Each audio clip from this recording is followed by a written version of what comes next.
Mesdames, Messieurs, bienvenue à l'actualité du jour. Au sommaire, les combattants de l'F-123 se sont retirés jeudi des localités de Makobola 1 et 2 sur l'axe Uvira-Baraka réoccupés par le FARDC et les Wazalendo. Deux bombes ont frappé vendredi matin le port public de Kalundu à Uvira au site Kivu, provoquant des incendies et des fortes détonations entendues jusqu'à 9 km. Des sources locales attribuent l'attaque à des drones de l'armée congolaise. C'est tout pour les sommaires de l'actualité du jour. Après cette virgule, les détails.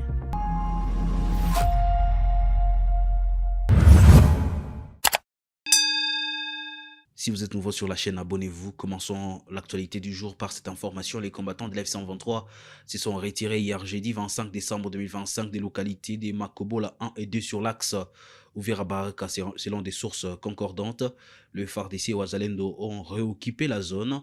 Ce vendredi, des affrontements continuent dans les moyens et au plateau. Les combats sont signalés tout près le matin de ce jour. Aujourd'hui, on a signalé des crépitements de balles dans le village appelé Kakuba. Kakuba, c'est tout près au-dessous des quartiers Kalundu, quartier Rugenge.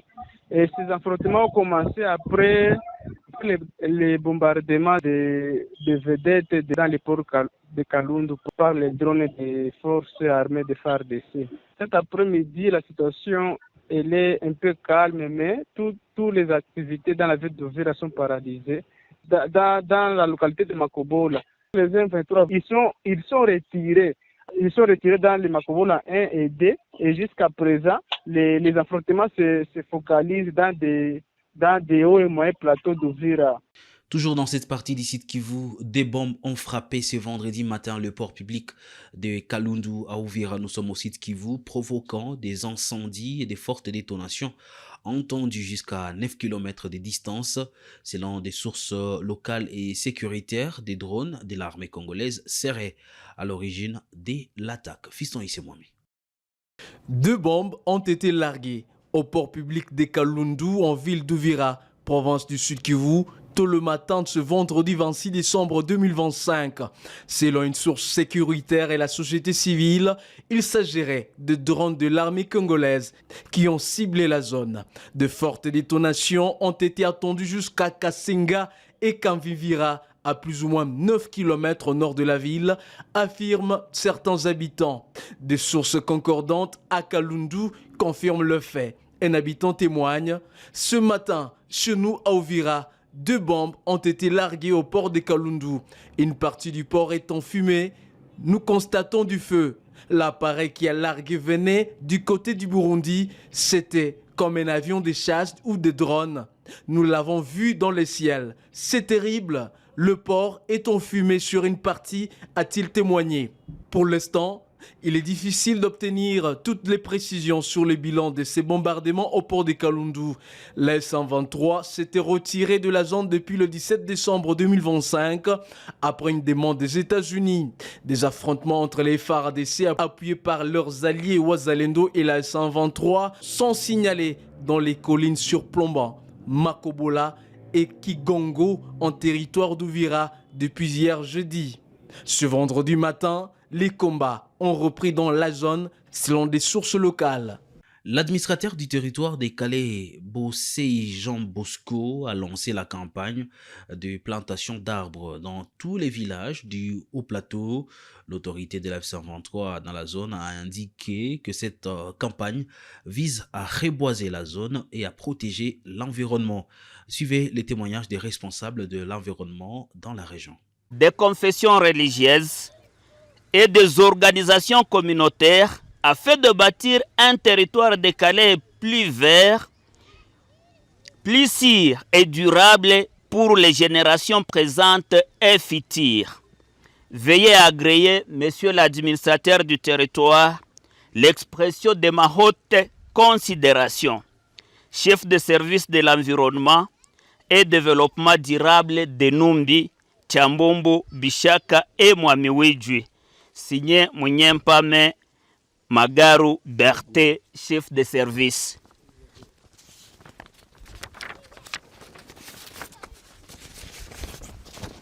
L'implantation, l'importance de planter un arbre. Planter un arbre est une activité très importante pour la vie humaine, l'environnement et l'économie. Voici les principaux avantages. Primo, protection de l'environnement.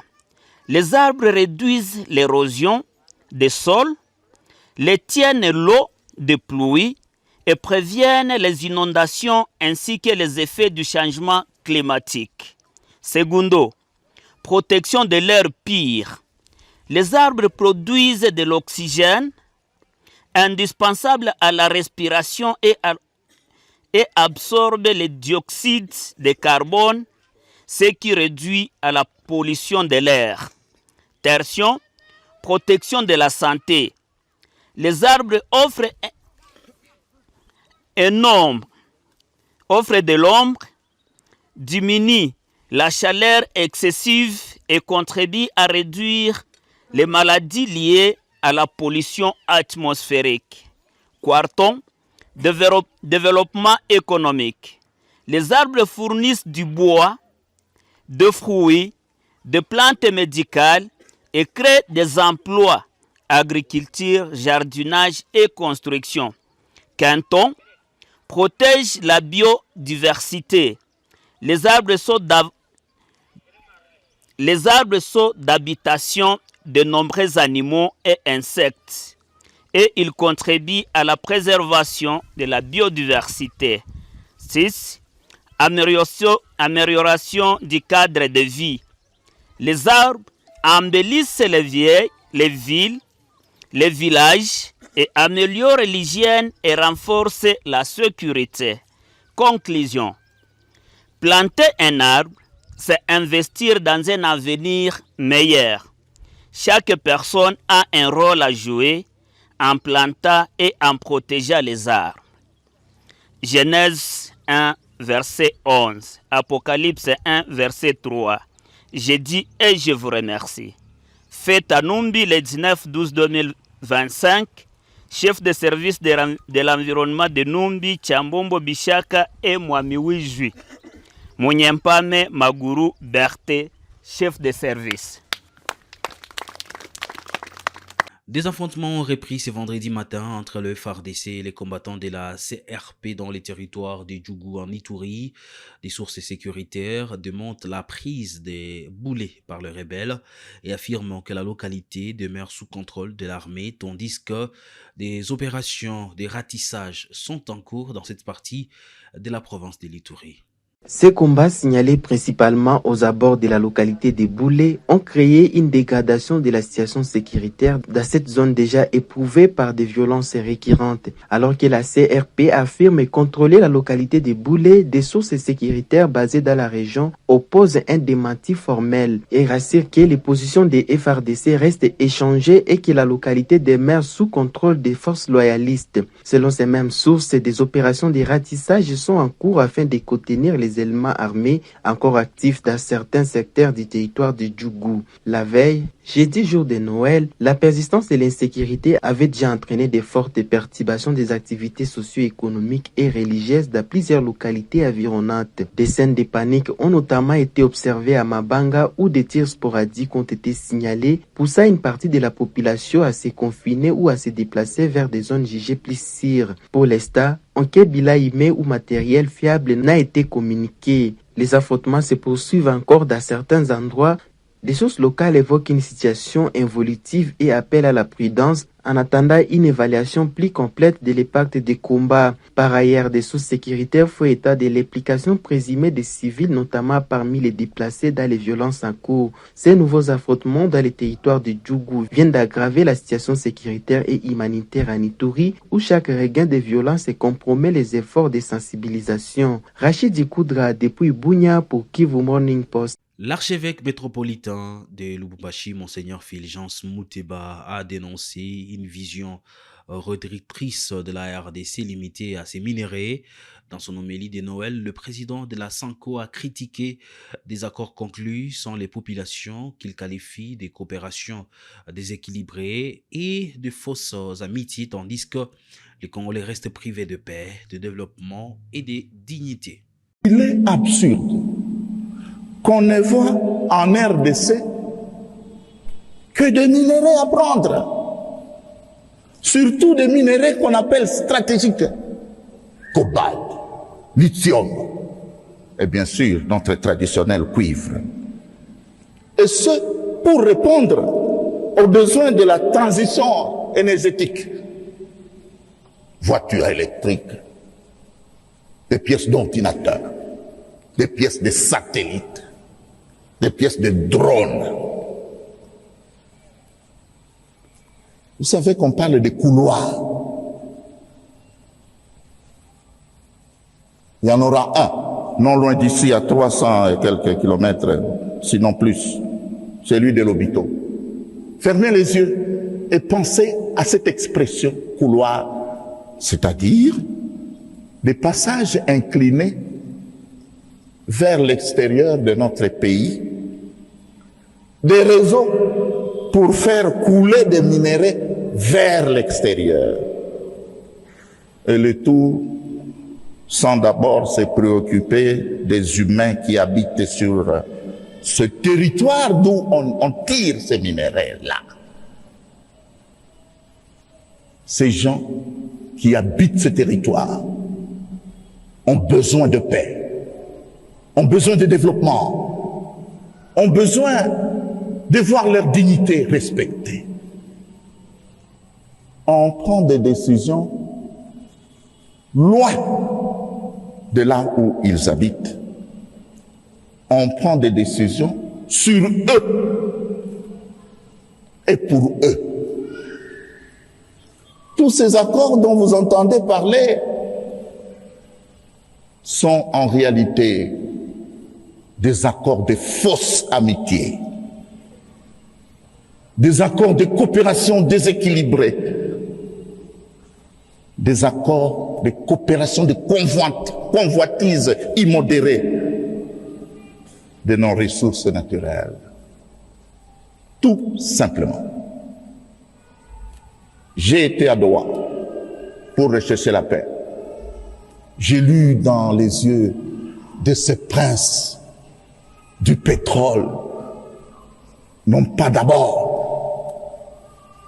le désir de nous apporter la paix, de nous aider à nous en sortir, mais après avoir parlé de paix, immédiatement, on a commencé à nous poser des questions sur les minéraux. Révoltant, je vous dis. Et pourtant, le Fils de Dieu est venu apporter à tous les hommes et à toutes les femmes de ce monde une certaine dignité. Votre dignité là, ils s'en foutent. Pourtant, nous sommes des gens qui n'avons pas choisi de vivre dans un territoire où le sous-sol est garni de minéraux. En cette période de fête, Moïse Katumbi a posé un geste de solidarité en faveur des personnes les plus vulnérables. Il a procédé à la distribution des denrées alimentaires à plusieurs familles en difficulté, leur permettant de célébrer les festivités dans la dignité. Fidèle à sa générosité légendaire, le président Moïse Katumbi a une fois de plus tendu la main aux plus vulnérables à l'occasion de la fête de Noël. Plusieurs centaines de sacs de farine, de maïs ont été remis à différentes maisons d'accueil de la ville de Lubumbashi. Première étape de cette action humanitaire, le quartier Kiwele sur l'avenue de la Révolution, où de personnes vivant avec handicap ont réceptionné leurs donations dans une ambiance marquée par la reconnaissance et l'émotion. Usaidizi ya baba Moïse Katumbi mpaka vile tunayua ashitusabwake alitukumbuka tena, jo pale jana tulibeba bunga kwake, alisema tumifikishie kama Noel yake. Wakati yote anatukumbukaka, hatuna kili tutasema, tunampikia tu akisanti na Mungu amubariki na muongezee mashiku mingi sana. Mujina ya bote bandikape tuko nabo hapa, tunashukuru sana. Leo ni siku ya Noel, lakini bantu wengine bado wanasema tutalala na njala. Tunaenda kubufunyanga na watoto hapa tunasema. Tunashukuru sana. Après QLA, l'équipe chargée de la distribution s'est rendue à l'orphelinat Saint-Michel au quartier Golf Chamalali. Au nom des enfants, l'un des responsables de cette structure a exprimé sa gratitude au couple Katumbi pour ses gestes salvateurs. Merci au président Moïse et à maman Karine Katumbi pour ces gestes merveilleux qu'il a eu à penser aux enfants de l'orphelinat Saint-Michel.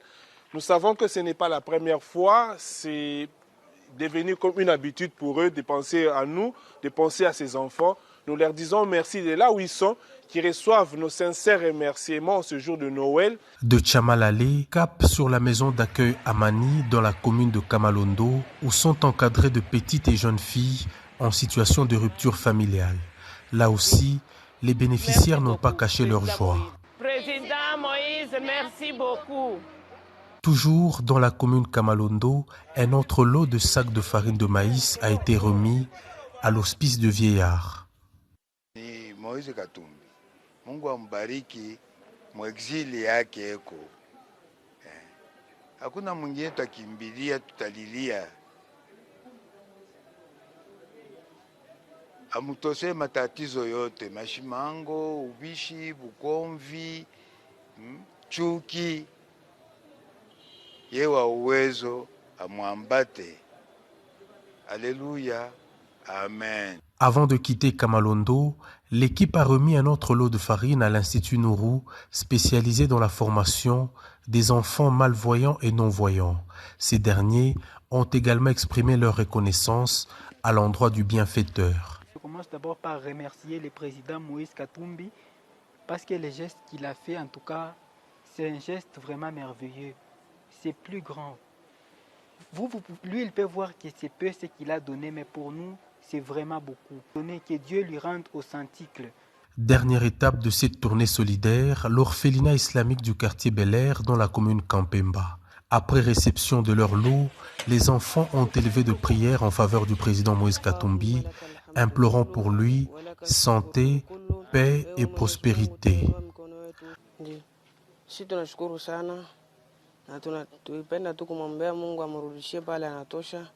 À travers ce geste posé en période de Noël, le président Moïse Katumbi réaffirme son engagement en faveur de la solidarité et du partage, valeur essentielle pour redonner espoir aux plus vulnérables et renforcer la cohésion sociale.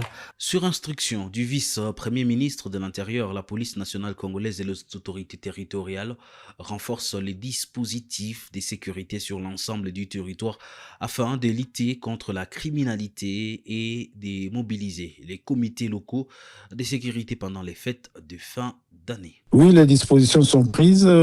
Nous avons même tenu un comité de sécurité provincial élargi dans la ville de Kinshasa. Nous avons donné des instructions à tous les gouverneurs de province de tenir de même, chacun dans sa province, un comité de sécurité élargi avec tous les responsables des différentes entités territoriales pour prendre des mesures nécessaires pour sécuriser nos populations pendant cette période de fin d'année qui s'accompagne avec des festivités et beaucoup de commémorations. Il est aussi demandé aux différents responsables des entités d'être présents, chacun dans son entité, pour veiller à ce que toutes les mesures de sécurité soient respectées et prises. Oui, ça fait partie des orientations qui découlent d'ailleurs de cette instruction-là et des différentes réunion de comité de sécurité. Je tiendrai une réunion un peu plus restreinte avec les différents services, principalement la police, pour se rassurer aussi d'autres mesures en ce qui concerne non seulement les patrouilles mixtes diurnes, mais aussi certaines dispositions utiles dans certains coins des grandes villes où l'insécurité est suffisamment identifiée. Les policiers ne sont pas nombreux. Comment est-ce qu'ils vont opérer ? Déjà, le fait d'avoir fait appel aux forces armées congolaises en soutien à certaines activités de la police, c'est dû au déficit qu'on connaît au niveau de la police nationale congolaise. Mais je crois que vous êtes sans oublier que nous avons déjà pris certaines mesures pour renforcer les effectifs avec des recrutements et des formations. Nous avons déjà un petit noyau, un petit groupe qui est en pleine formation à Kassangoulou. Un autre groupe va commencer bientôt à l'école de police de Kapalata et ainsi de suite. Et c'est tout pour l'essentiel de l'actualité pour ce vendredi 26 décembre 2025. Messieurs, dames, merci à vous de l'avoir suivi.